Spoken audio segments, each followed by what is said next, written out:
Suzanne Oakley, Kay Turner, Laura May McVeigh, Mary Bennett, Joyce McLean.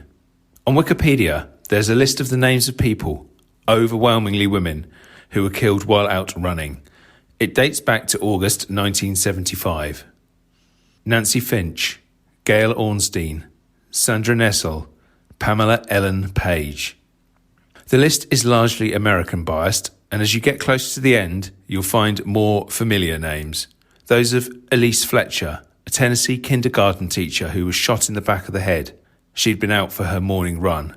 And Susan Carnetz, who ran at least a mile every day and had finished the Boston Marathon 4 times. Susan was gunned down by a 15-year-old male in North Carolina last year. In the UK, people were shocked by the murder of 23-year-old primary school teacher Ashling Murphy. She was killed at 4 in the afternoon while out running in County Offaly, Ireland. I'm Craig Lewis. Welcome to a special episode of the Running Tales podcast, where I'll be speaking to 3 women runners about their experiences of harassment, being assaulted, running in the dark, and victim blaming. It's a fascinating conversation, and the best thing I can do is get out of the way and let you get into it. I hope you enjoy listening to Dr. Ashley Morgan, Angie Skinner, and Michelle Heller. We're here to talk about women's safety in running, and I thought the first thing that might be useful is we just went through, said a quick hello and who we are. So Michelle, because you're first on my screen, if I could come to you first and you can just do a quick intro, please. Yeah, hi, I'm Michelle Heller. I live in Central Illinois in the U.S. I'm a very avid runner, training for a lot of marathons usually, and I run really early in the morning, usually in the dark, 4:30 in the morning. So this is an important topic for me. And Doc from the Running Punks.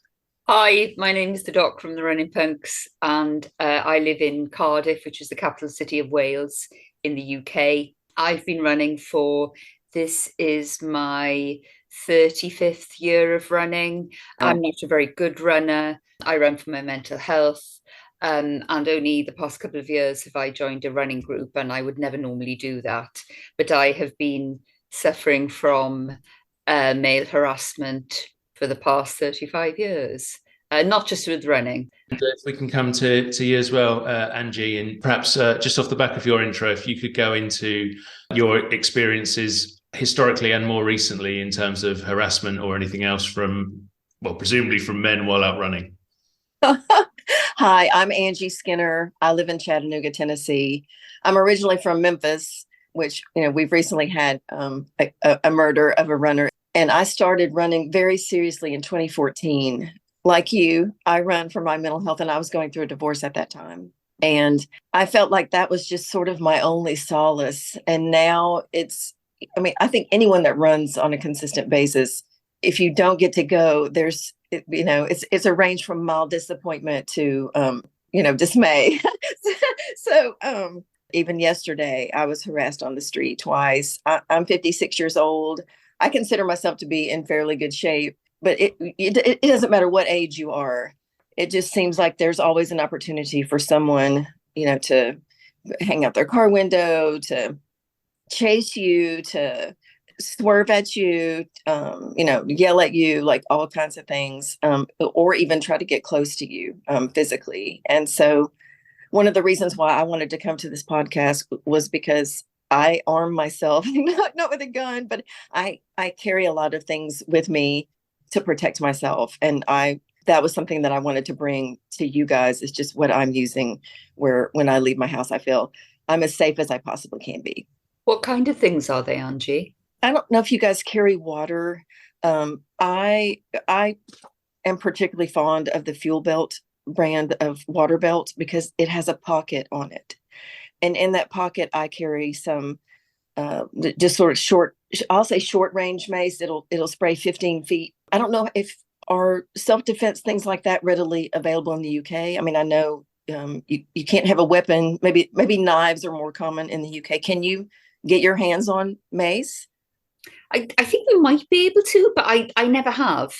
I think what we have more commonly in the UK is rape alarms. Oh, I see. Okay. Yes. Is a noise. Yes, I understand. Well, I was laughing last night. I'm staying in a hotel right now, and I was talking to the young lady that works up front, and she said, I carry bear spray. which will spray 30 feet. You might have heard a lot about bear spray from the January 6th riots that some of the directionists brought bear spray. I have never tried it, but she said it'll spray 30 feet. So you're really looking at an opportunity to tell someone if they're getting too close to you, I have this and I'm prepared to use it. And most people, I'll just say most men, because that's just who it's going to be. Most men will cross the street or back off because you're very calmly telling them I have this and I'm willing to use it. The other thing that I carry that I feel really strongly about is it's called a guarded ring. I don't know if you've ever seen these. They're about $14 US. It's a plastic ring. And it has a little bump on the interior of it, and they sell different sizes so that you can custom fit it to your finger. I wear mine on my middle finger.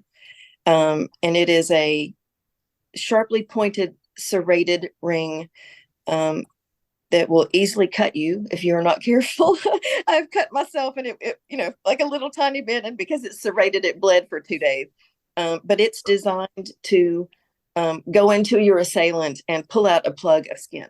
And I'll always tell all my friends or whatever that, if someone there's a potential that I could be harmed when I'm out on the road, but I'm going to try to harm my assailant. That is definitely part of my plan. I am not going to go down without a fight. And those two things for me are essential. I also have a pair of gloves that are, they're black on the top and they're yellow on the palm. And they're thin nylon. These are made by Nike. And those have probably saved my life from getting run over. I can't tell you countless times. I always wear my gloves because they're so visible that if it makes you more visible on the street, you can direct traffic with your gloves. And I always run out in public. And so I would like to know, how are you guys doing if you're running, number one, in the dark, and number two, if you're trail running? How are you protecting yourself? Well, first of all, I do want to say, I mean, especially with what happened in Tennessee last year, there was a lot of victim blaming, why did she do this? Why did she do that? And that just pissed me off.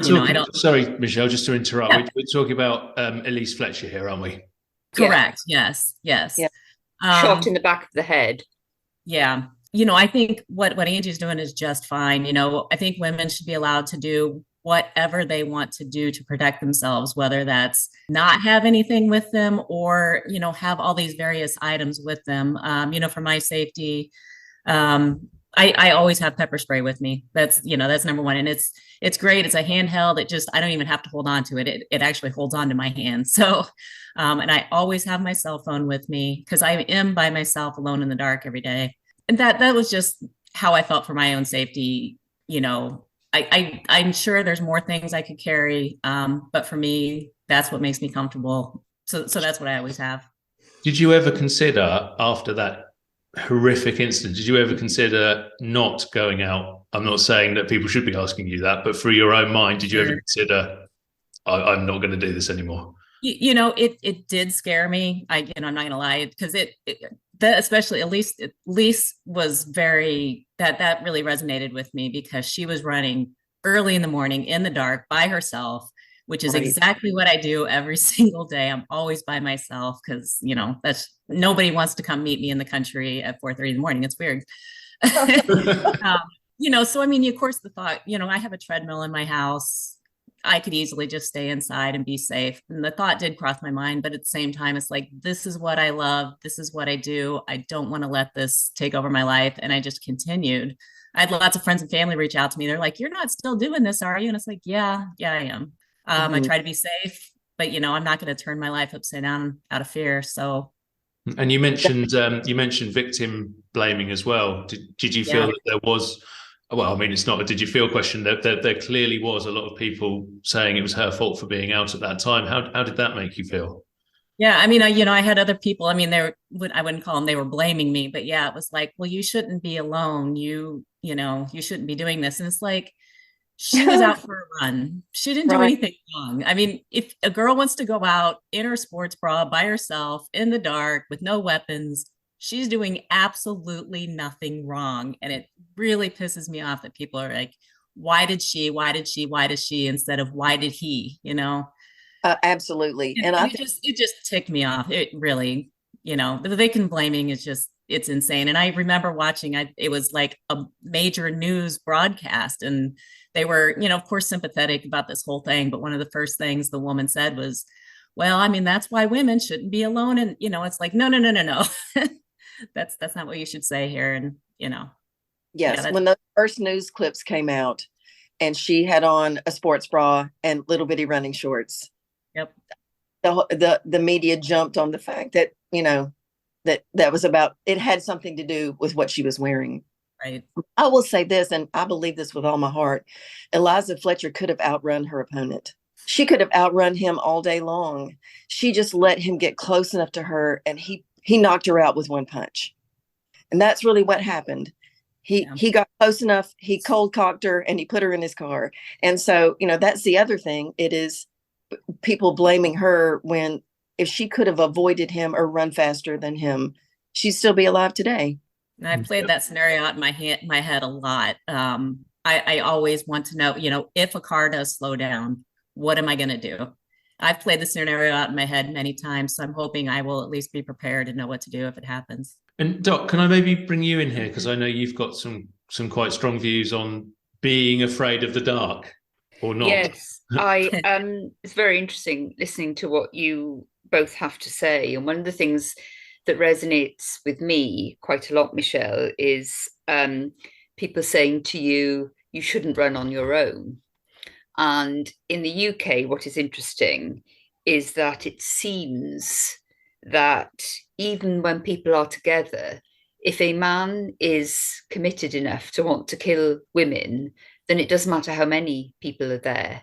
So in the UK, we've got instances of two women were having a picnic in the park one evening. They were sisters. They were both killed. There's the Irish woman, Ashling Murphy, who was killed at 4 o'clock in the afternoon. She was running. There are many, many, many incidents of women who are killed at any time of the day or night, whatever they are doing. And the media and everybody else focuses on why they are there, what they should do to avoid things. And in the UK, there's very much this discourse of avoidance, what you need to do to sort your own safety out. And it's very interesting listening to you, Angie, particularly, because I think if women in the UK were to carry the things that you were carrying, the women would be considered the problem. Oh, really? Yeah. Oh, yeah. And if I think if any, if a woman sprayed a man, no matter what she was doing, it would be her fault. I could definitely see a situation where if a woman did that over here, that they'd be the one who ends up in court. Absolutely, wow. Absolutely. Because what we find in the UK very much so is that women are by and large very much not believed about anything that they say. And there's also a very strong idea, like you were saying, Michelle, which is why are women even out? And my answer is we make up half the population. We should be allowed to go wherever we want, whenever we please, and do whatever we want in whatever clothes we wish to wear. But in Britain, that is very much, the discourse is very much around what women should and shouldn't do. So the police, for example, say things like how to keep safe. Here's how you can keep safe when you're running. Don't wear earphones. Tell somebody where you're going. Change your route all the time. And my thing as part of the group that I'm in is, hang on a minute, what are you telling men not to do? So one of the things we've claimed the hashtag change the discourse around talking about women's safety, because talking about women's safety and keeping safe is a nonsense, I think, because you can't. You have no idea when you might be attacked, where you might suffer harassment, as you say, where some man might lean out of a car. I have it regularly when I'm running with the men who, what do you call them, the garbage men. They think it's hilarious to dance in front of me or try and block me. And while that doesn't sound terribly problematic. I mean, I've been running for 35 years. I'm the same age as you, Angie, but I've been running all this time, and I've had that pretty much every single week of my life.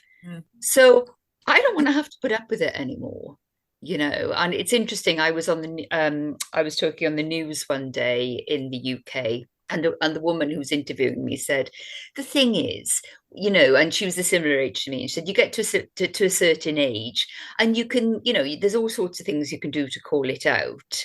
And I said, why should I have to call anybody out? Why can't I just be left alone to do what I want to do? And the fact is that we're not. We're targets. We're objects in the world. And I think quite a few men don't like that, and they want to repel us. And this is also true for people who use the gym as well. For example, in the UK, when the pandemic happened and all the gyms shut, more women went out on the streets to exercise, and they might have been going to the park to do HIIT exercise or whatever. And considerably more women were harassed because men didn't like it. They didn't like to see them there. It's almost as if women are invading men's space when they go outside. I think it's really interesting, from my own point of view, I've been running at all times of the day for not quite 35 years, but certainly a good 20 plus. And I don't remember anybody, male, female, anybody, whatever, running out in front of me, dancing in front of me, in front of the street. It doesn't happen to men. There's been men may turn around and say, oh, it's just a laugh. But if it's just a laugh, why are you only doing it to women? Because I think, Angie and I, you were a similar age. I don't know how old you are, Michelle, but it isn't about the way we look. It's not like a sexually driven behavior. It's about men wanting power over us. They don't know that. I don't think it's conscious like that. But I think when they see women, and either they don't like them, or they want to feel better about themselves, so they start catcalling or they'll throw things, and it's about repressing women. And once you start saying things like that, people get really, really angry. It's like, well, what else is it? It's not sexually motivated. They power move. I agree with you. And I yesterday, just for example, Memphis is well known for being crime ridden. And so I was at my hotel and there was a policeman outside in the parking lot in his vehicle sitting there. And I went over, his window was down, and I said, may I ask you a question? And he said, sure. And I said, I'd like to go running out here on the most well-traveled street, in the city. There's thousands and thousands of cars. I'd like to do that this afternoon. Do you think that I'll be safe? And he said, yes, but go before 5. And so, and I guess it's, maybe it's drinking culture or something, everybody starts drinking at 5. I don't know. But I thought that was a really interesting response. And it's all about controlling us then, isn't it? Where somebody else's actions, people who want to behave in a certain way will start doing that at 5, and that precludes everybody else. Yes, I guess so. But that is held as being more important than you wanting to do what you want to do when you want to do it. And the other thing is, I'm back to what we were talking about earlier about what you're wearing. I'm just curious, what are you wearing on your average run? If it's been cold, you've been wearing tights. And no, I'm still wearing shorts. You're still wearing shorts? Yes. Okay, that's great. I might wear a running skirt, or I might wear just like, elastane tights. What about you, Michelle? Well, it's funny. I have changed because when I first started running way back when, especially, I'm going to talk more about summer. I mean, winter, obviously, you're all bundled up. But during the summer, I used to, when it was really hot, wear a sports bra. And after getting catcalled so many times, it wasn't because I felt like I wasn't allowed to wear it. It was just that I got tired of it. And I would start wearing a shirt even when it was 100 degrees out. And so I would still do that during the summer. Because I've gone the opposite way around. I've taken more clothes off now. Yeah. if I want to, and I've had twins, I'm not, and I say this, I'm not a glamorous, pretty looking woman at all, which is fine. But if I want to wear my running bra, I will. And what I found quite interesting is that when I'm abroad, say, for example, so you said it's like 100 degrees where you are, Michelle. So when I go abroad, if I go somewhere hot like Spain, I'll run in my bikini. And actually, it's fine there because everybody else is running in their bikinis too. Yeah. Oh my And you gosh. should I'm do, not, you're allowed to do whatever you want, anytime you want. Because we're running in the day, we're running with everybody else. I'm right. sure there are parts where you wouldn't and shouldn't ever run in a bikini. I'm sure there are parts of the place I was in, but I was along the seafront, everybody else was, and I was like, hey, one guy was running in a thong. I kid you not. Yeah. Yeah. That is amazing to me because I would never have the courage to wear that little. And I think that's where I am. And and I almost feel apologetic that we have to talk about what we're wearing, but we As if do. it's anybody else's business. Right. Right. Yeah. But the problem is that people make it their business, don't they? And as you say, Michelle, it gets really, really tiring. We did a thing just late. It was a very boring, innocuous thing, but somebody in the running group had found a man who was a sports coach saying, oh, I'm really sick of seeing these women with their bellies hanging out in the gym. I'm tired of it. I've had enough of it. They're just trying to exercise in their sports bras. I don't want to see it anymore. Put a top on. So we all got really furious. And then one Sunday when we were out running, I was like, come on then, girls, let's take our tops off. And we had our photos in our running bras, sort of going like this. Just, this whole, it's so tiring. It's so boring, the amount of things you have to think about, as well as you might be running to a training plan. You might be thinking about, oh gosh, I need the toilet. You might be thinking about, oh, I hope my drink doesn't run out. There's all these things you already have to think about, as well as your personal safety, and as well as your, I don't want to get shouted at. The thing I found is that it doesn't matter how I look. It doesn't matter whether I'm just wearing my running bra or if I'm wearing my bikini. I'm not doing my bikini in the UK, but I would do it abroad. It doesn't matter. I will still have some sort of harassment. Because if somebody's going to do it, they're going to do it, and it doesn't matter. Because again, it's not about your body. It's about the very fact that you're there, I think. And I think a lot of men find it problematic when they see women outside. Just a question that I thought over. I wonder what you think of this, and it's quite possible that I am utterly and entirely wrong, and I'm quite happy for you to tell me so. But so my wife goes running. Sometimes she'll go running in the dreaded dark and so on. And I have on occasion gone, do you know what? I'm going to come with you. And that's because she's my wife and I love her and I want her to be safe. But am I entirely wrong in doing that? And do you have the same reactions from your other halves as well? There's absolutely nothing wrong with asking. I mean, especially with somebody I wish my husband could go with me every morning just because it's fun, but we have a little one, so I have to go by myself, which is why I do that.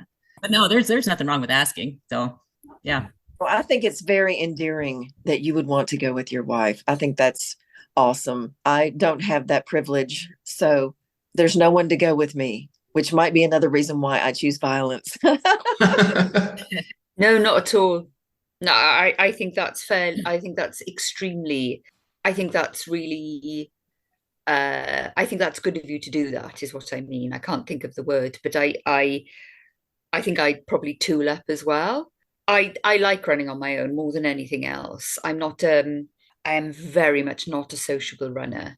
My famous quote in Running Punks was, I don't like people very much and I like running with them even less. But I know, but I take the group on a Sunday, and that's great because we have a very slow 10K, and we had a new person this morning, and I said it's just about chatting and running. And I mean, we've had people trying to cycle into us and get very, very angry with us as a group. That has a couple of men have done that as a group, but I have never. I love my husband very much, but I don't want to run with him either. But Well, also, she might not really want to run with me half the time. but also I think as well, I think I've always run on my own, but also now I have children, it's more important to me that I have time to myself. Right. And I don't know if that's similar with you, Michelle, or you, Yeah. Angie, if you have it's a bit of freedom. And I think that's partly why it's so aggravating when your Mhm. freedom is curtailed by somebody stopping you, somebody shouting at you, somebody wanting to have a laugh with you. I've had people being angry with me because they've tried to stop me to ask me the time. And I'm like, I'm running. Oh, well, you're so rude. It's like, people, admittedly, that was before everything was digital. But, there was a sense that because I was a woman, that I would stop and help. The expectation is that you, as a woman, you're supposed to defer to whoever it is, whether Absolutely. they ask you something, if they want you to move over, if they, if you're on a sidewalk, they expect you to move over for them. You're supposed to smile and be sweet, and I, like you, I feel like my time running, it's the only real freedom I do have, I Yeah. think. I don't run with someone else. Specifically, since November, I have been running sprint drills. I'm out of breath. I don't want to talk to anyone. That's exactly right. It's in my house, I've got at least three people speaking to me all at the same time. And when I'm running, there's nobody talking to me. And I really like that. And as you say, you might be out of breath, but actually it's just nice to have some time to yourself, isn't it? Right. And Right. it's purposeful. Michelle, that's probably a great reason to go out at 4 o'clock in the morning, isn't it? You're not going to get Right. disturbed by anyone. There is nobody out. Yeah. Yeah. It's very quiet. It's very nice. And what have been your experiences, Michelle, out early in the morning? Luckily, I'm out in the country, so I almost never see anybody. So I'm by myself in the dark, running around. So when I do see a car coming, that's always kind of gets your heart racing just a little bit because I'm not used to seeing people out. And I did have an experience once where somebody did stop, and it's really scared me. It turned out it was a neighbor introducing themselves, but of course, you're on a high alert. I'm ready to run, ready to fight. But yeah, it's really nice just running by myself, and thankfully nothing's happened while I've been out in the country. So, but I'm prepared. I want to talk over a scenario, really. And it goes back to that being afraid of the dark, worrying about running at certain times and so on. Now, I had a friend of mine, a male friend of mine, who walked home at about, it probably was about 4 in the morning, but that had been because he'd been out all night, and he decided it was a good idea to walk home, and he decided it was a good idea to walk through an industrial estate at 4 o'clock, and he got mugged, and he had his phone stolen, he had his wallet stolen, and he was given a black eye. Are there not scenarios where actually it is a better idea? Because we all told him, what were you doing walking around at that time of night down that estate? Something was bound to happen. Are there not scenarios to play devil's advocate, as it were, where people, irrelevant of whether they're women or men, shouldn't be out at that time because it is potentially dangerous? But surely it's nothing to do with the time of day. It's to do with whether somebody sees an opportunity to mug somebody. It's not about time of day or place. I mean, I've been sexually assaulted on the tube in London in the day, and nobody else was helping me. And I literally had to shove this guy. His hands were all over me. It's just he saw an opportunity and he took it. With your friend, he was unlucky, but he might also be mugged just popping out to the corner shop at 8 in the morning for a pint of milk. So the problem is you can't mitigate for this kind of attack or form of harassment. You cannot. And I think both Michelle and Angie were saying that, we don't want to curtail our lives for something that might happen. And I get a lot of women being quite angry with me on social media when I say things like this. And I say, I understand that some women are scared of the dark. And they're like, that's just such unhelpful thinking. You can't tell people to be scared of the dark. And I say, well, I'm not telling people, I'm just agreeing that for some people, the thought of running in the dark is really bad.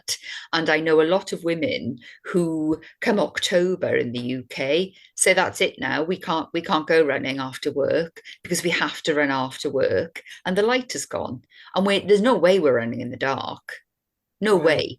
And one time I was on a radio program and I was being interviewed about some of the stuff we do in running punks, and the guy said to me he wanted to play devil's advocate, Craig, and he said to me, the thing is though, right, what if you say to a woman, it's fine to go running in the dark and she gets attacked? Isn't that your fault then?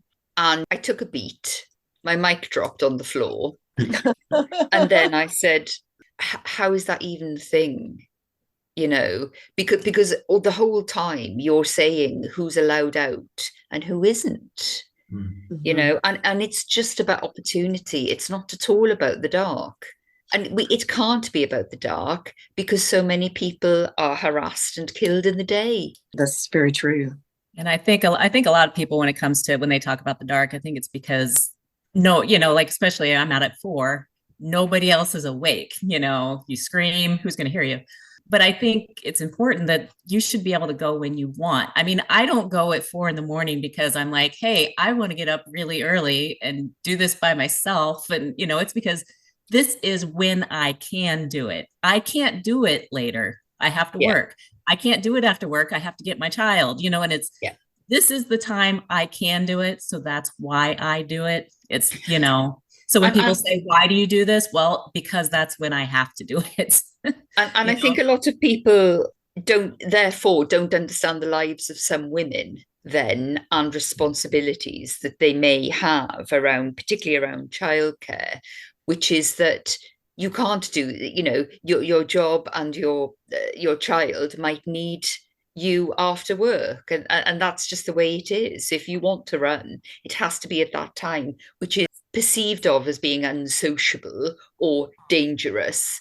But it isn't really as the fact is that you're out and you're doing it, and it doesn't really matter what time of the day or night it is. But also, in the dark, no one can hear you scream. It could be 9 o'clock in the morning and light as day, and somebody might ignore you. Everybody works during the day, right? So exactly. And Ashling Murphy was attacked at 4 o'clock in the afternoon, wasn't she? When it was light. Yeah. All the time I think about Ashling Murphy, and I think, you can imagine what was going through her head. She probably looked out the window in the morning and thought, do you know what? I'll have a run. I'll run after work. It'll be a bit lighter and a bit warmer then. I'll probably do that. And somebody wanted to kill a woman. And that was it. So I always think about what was going through her head, probably that it was going to be a bit lighter and a bit warmer. I'll go after work. I'll go at the end of the day, not at the beginning of the day. I mean, I typically go in between 3 and 5 because I can take a break from work then, and that's when it's warmest in the winter. Yeah.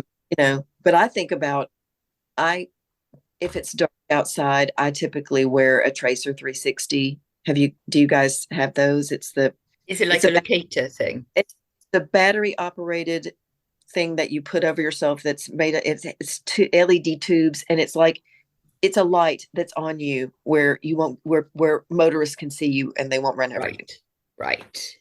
I can't tell you how many times, if I've been running in the dark, that I'll see some creepy person and I'll turn it off so that they can't see me. Yep. So you don't, it's to protect you from being hit by a motorist, but it will also put a spotlight on you if you're the only person out. It's like, hey, look at me. That's exactly why I don't wear lights. I don't want somebody a mile on a road on the other way, like, what is that, and coming to investigate. I don't wear lights. Yeah. Can I just say something though as well? I think as women, we live in a patriarchy. And there is nothing for us. There's nothing purpose built for us. There's nothing, social values are not made by us. So I think the fact that we, the three of us, go out running when we want to go is brilliant. And I think we should never forget that. We sometimes take the fact that we can go out running in a patriarchal society where lots of men don't like us And that sounds very sort of weird and paranoid maybe, but I genuinely believe that there is nothing in the world for women that women have made or that benefits us hardly at all. So I think the fact that we go out and do what we want to do is very, very good. But the fact that we may be scared to do it is very bad and very negative. And I don't really hold with this is not helpful thinking that Right. that some people fear the dark. I think it's perfectly reasonable to fear the dark. Perfectly reasonable, really. Yes. Well, considering all the things that have happened, I think it is reasonable. Totally. Yeah. I don't know about you guys, but I feel, and this is just me, instead of feeling frustrated or terrified when I'm out running, I feel angry. I am sick of this shit. I probably come off as a angry white woman. You know what I'm saying? When I'm on the road, I think I look angry. And maybe that's another reason why people, generally have left me alone, because I look like I'm ready to do battle because I'm over it. And I feel like we as women, if more of us took that stance, there would be a whole lot less harassment, and there would be there would be fewer murders and assaults, because we're mad as hell and we're not going to take it anymore, sort of, We are, but we still live in a patriarchy, Angie, where we're going to be oppressed. But one of the things I think very strongly, if people are going to say that we shouldn't be out in the dark, then I want to pay less tax on lighting the streets and for police. Then if particularly the British police, they're not going to protect me, are they? If anybody's read the news recently, it's absolutely abhorrent. But we pay for that. We pay for the police through taxes, and we pay this for the light, and we don't pay any less than men. So if we're not supposed to be out, then fine. We'll have a curfew, shall we? But do you know what I mean? And people are like, oh, and I'm like, no. But I'm with you, Angie. Sometimes I'm outside and I am boiling and I like raging mad, and I have to go take myself to one side and just go, it's okay. It's perfectly reasonable for you to feel this angry. It's all right. It's okay. And then I look for ways that I can channel the anger, because I'm ready to blow. And I've got young girls, and I was saying to one of them earlier, I'm going to drop you off because I'm going on the radio in a bit to talk about men harassing women, because I want things to be different for you. And she was super sweet. She was like, oh, that's so great, Mum. Thank you for that. And I don't think she really understands. But also my perspective is that we need men to stand up for us, because men live in a patriarchy that works for them, doesn't work for all men. But the many men very much benefit from the system that they've built, and it's not in their interest to let us in. And that sounds very sort of not it sounds I don't know, Angie. I feel like you, I'm just absolutely ready for a massive fight, and I'm so done with it. But when we speak like this, it makes us sound like massive weirdos, and I'm like, but all the time I think, do you know what, this is an appropriate reaction. Actually, we're appropriate. And yesterday in London there was a march for women against violence. I don't know how many women, I haven't had a chance to see the news yet, but women are absolutely fed up of it. But there's nothing we can do until men stand up for us. And it's not in their interest. Many men who are powerful is whom I mean. But it's not in men's interest to let us in on the power, or to stand up for us, because it means that their position will become lesser. And why would they give it up? They rule the world. Why would they give it up? So we're fighting that, but I'm not giving up.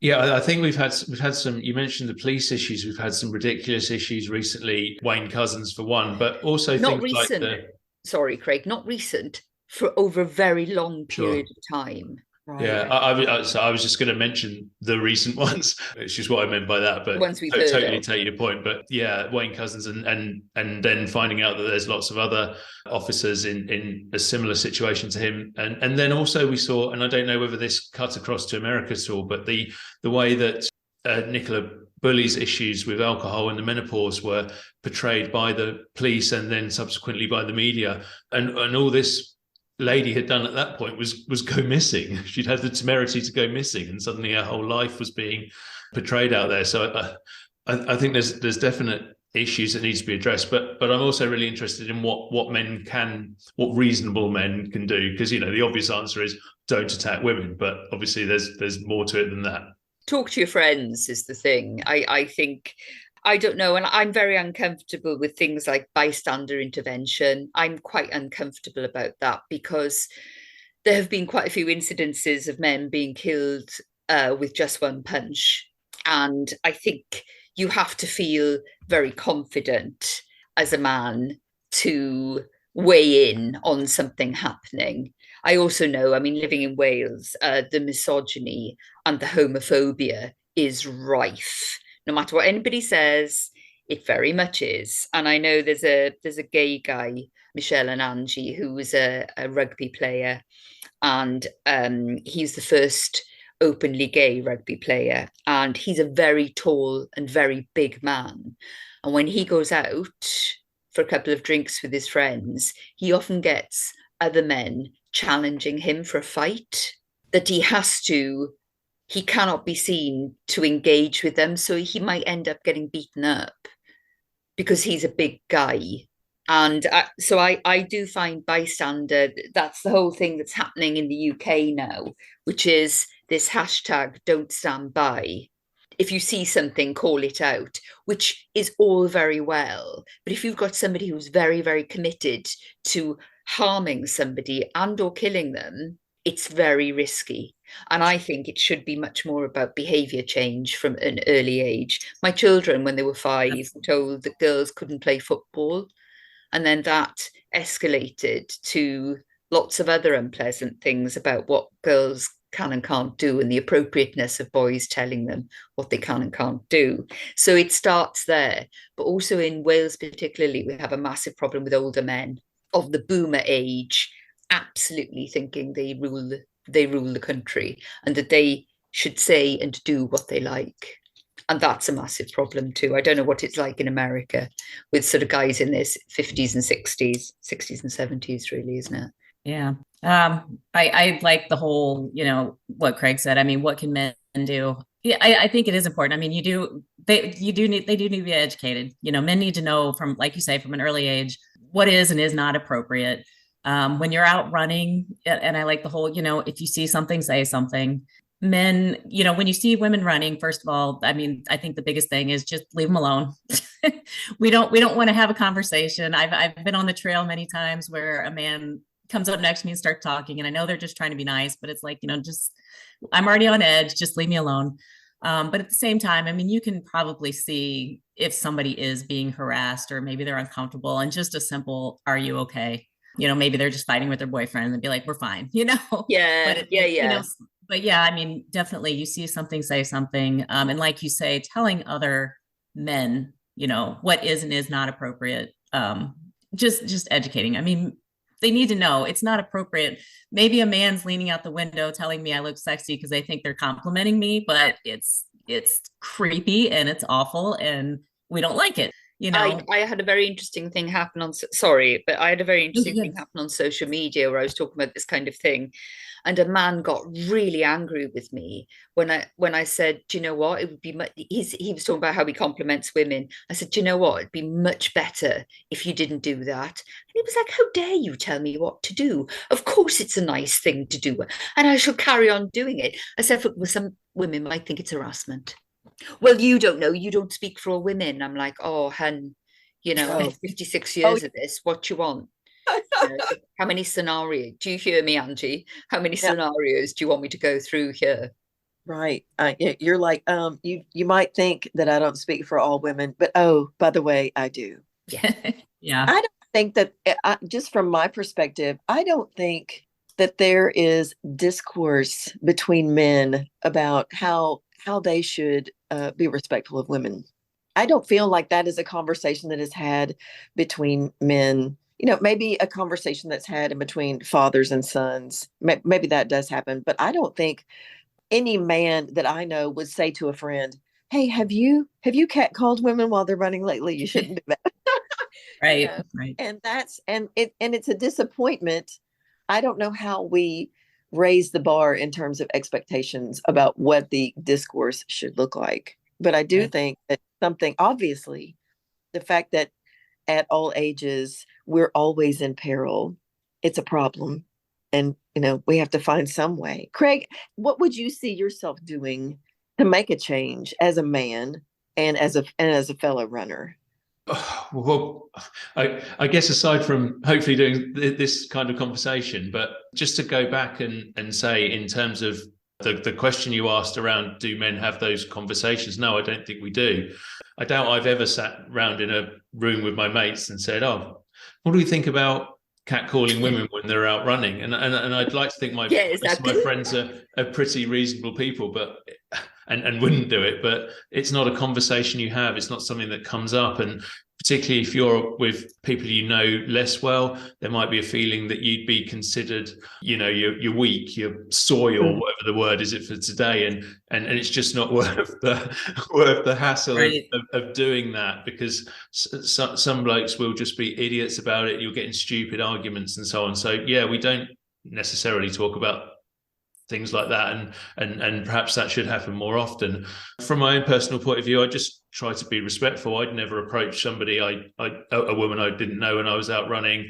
I know there's different views on this and so on, but if I saw a woman coming the other way, I would occasionally cross the road and so on. Now, maybe that's unnecessary, but I just think it doesn't do any harm. So I do something like that. And yeah, I mean, for want of a better sort of phrase, just don't be an idiot. I know. Try and be reasonable. Do you know, though, what I found really interesting was that before I'm happily married, by the way, to a man, and I have lots of male friends. But before I joined Running Punks, I had a very poor opinion on men in public. Very, very bad, very poor idea of them. And then I met the men in Running Punks, and they are, to a man, lovely people. One of the interesting things that we discovered is that lots of men didn't know this happened. They didn't know that women were harassed wherever. And we'd also had conversations about, I'm in this part, I've got these buttons here. I'm part of a group called Safe Gigs for Women as well, because I've been assaulted at gigs when you see bands, and that is a very common thing. And I started talking to the people in the group, and they were like, "What? You've been assaulted at a gig?" And I said, "Well, why don't you ask your wife or your girlfriend or your mum or your sister or your auntie or your cousin whether they've experienced that?" And they went away and they came back and they were like, "Oh my God, they've all been harassed at gigs." And I was like, "Oh, okay, yeah." And ask them if they exercise outside. Ask them if they've ever been harassed. And they go and they come back and they go, "Oh my God, it's a nightmare." And I said, yes, it is. So for us, I found that very interesting, that lots of men just didn't know. And then they were appalled. I do find that slightly surprising. I don't know how people can't know if they watch the This news. was a couple of years ago, Craig. This was pre-Sarah Everard in the UK. And perhaps pre-Me Too, which I think has made a massive difference. No, not in the UK. Right. I don't think. I love Me Too. I think it's fantastic, but I think it has greater resonance in America than it does in this country. Sure. I really do. I don't know. Do you think that too, Angie? I agree with you. I think Me Too is almost a uniquely American thing. Yeah, it really did raise awareness. I thought that was a really great thing that happened here, and people were surprised. How many people they knew were like, "Yeah, oh yeah, it's happened to me too," and they're like, "Really?" Yeah, but I think in Britain, I think men just don't want to think about it, because fundamentally they want to carry on with their liberties at stake. I think. Right. I think that genuinely that's how they feel. It's like, you can't tell me what to do. For example, when the pandemic hit, it was discovered through various pieces of research that men wouldn't wash their hands because they were being instructed to. Oh. And it was very much, you can't tell me what to do, so I'm not going to. And it's very much, in Britain, this sort of sense of freedom for men is very, very high. Right. I think, you think about COVID and how all the Americans didn't want to comply with the health advice. Most of the Americans didn't want to comply with the health advice for men. And so that is really interesting. I think back when I first the first real, I'm just going to segue into something. The first time that I ever really thought about not making it back from exercise was when Sherry Arnold got killed. That was 2012. She was the girl who was running out in the middle of nowhere in Montana, and she was assaulted and killed by two men. She never thought, she never thought for 1 minute that she wasn't going to come back from that run. And I feel like there has to be something that we can do as a community of runners to, across the whole world, raise awareness to the fact that this should not happen. We should be able to wear what we want, do what we want, run where we want, but walk, skip. I don't care, but we should have the exact same freedom that any man does to be able to do whatever it is that we want, and we don't. And I don't know how to change it, but I feel like as a community of runners, we have to figure this out. It has to get better. See, I absolutely, Angie. One of the problems I have, though, is I'm often in these conversations, and I've been on the radio, I've been on the television. I was doing something with a group of people who want to do a campaign for Wales around domestic violence. Mm-hmm. And they all say, what do you think we should do? And my answer is, I don't know. Why have I got the answers? I don't have any answers. I'm just telling you about my experiences. Mm-hmm. Why is it incumbent on me to come up with an answer for a problem that I haven't raised? I don't do this, so I don't have an answer for it. My answer is the massive macro issue of patriarchy, and that men need to be taught to not harass women. But there's very, very little appetite for that. It's all about what can women do to keep themselves safe. Mm-hmm. And the fact is, there's nothing we can do. There is nothing we can do to keep ourselves safe. The lens always turns back to us. Yeah. Never back to the perp, ever. No. I think that's a really good point to bring this conversation to a conclusion. Thank you all so much for joining us today on Running Tales. It was a fascinating discussion. Anyone listening to this, if you have any ideas of what can be done, let us know. We're happy to keep this conversation going. Personally, I think it's about time big government and education did something about the whole thing, really, and maybe that would get us somewhere. But one to keep kicking around, really, and let's try and keep this conversation going. And once again, thank you all so much for joining me today.